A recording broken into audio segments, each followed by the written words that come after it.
Hey, what up everybody? This is Stevie Breach coming to you here today. This is a pretty smoky outside video.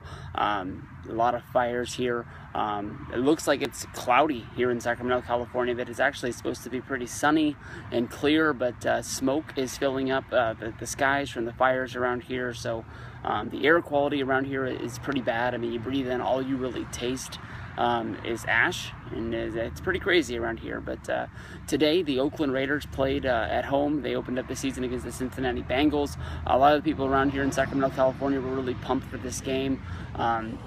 I will tell you that I understand what Michael Crabtree said in the press getting ready for this game, and you can only have these so-so we're going to go get him kind of answer when people are asking you what it's like to leave the San Francisco 49ers and join the Oakland Raiders. I don't believe this guy is just going to go I'd still be a Niner if they would have paid me.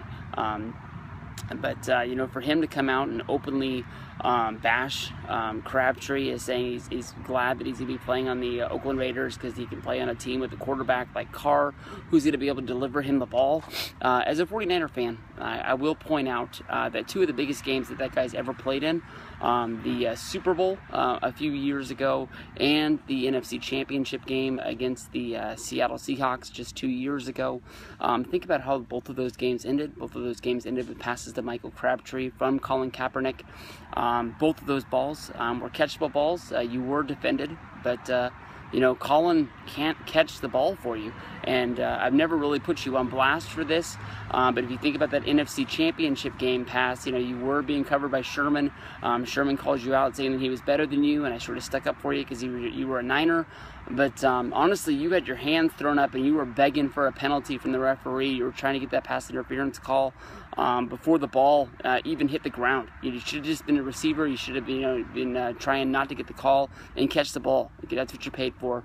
And I always thought you had talent. I always thought you were a good quarterback. A good wide receiver. I wished you well leaving to go to Oakland. I'm not going to put up with this crap from you. Raiders went out there. You had Smith playing his first game. He played. He really only rushed the passer and had one good, efficient rush on the passer one time. So he wasn't really a factor in this game as well. But the Bengals were so far ahead in this game, winning this game 33-13. Two things that most people are going to be looking at about the Raider game today is that Carr's injury, where he injured his hand. Good thing about it is that the X-rays come back and it's only a fracture. There is no break, so you can cross your fingers and hope that Carr's going to be ready to play next week. If not, he's not going to be out for all that long. You had McGoin finish out the game for you guys, and he played all right. He threw for 140 yards. He threw 2 touchdowns. You guys, got you guys back into the game as close as you guys can get, but these guys gave up too many points early. You think about you guys were already down for 2 scores. Jack Del Rio, when I think of him, I always will think about the Jacksonville Jaguars. I will never think of him being the Oakland Raiders coach off the bat, but he went for it on a fourth down from his own 45, and he turned the ball over. That's a good thing for the Raiders, honestly. Even though you guys lost this game, that's something you guys can look at and say to the coach, he has faith in you guys, and you got to go out there and you got to execute. I'm not saying that I would have gone for it on that 4th and 1 call that early in the game, trying to put some points on the board. That mistake put you guys down 3 scores, put you guys in the hole, right off the bat, and it was hard to dig back from that, being down, 24-0 at halftime. But that's what it is. Andy Dalton threw for 2 touchdowns. Jeremy Hill ran for 2 touchdowns. Bengals had a good day. Raiders didn't. That's about all it comes down to.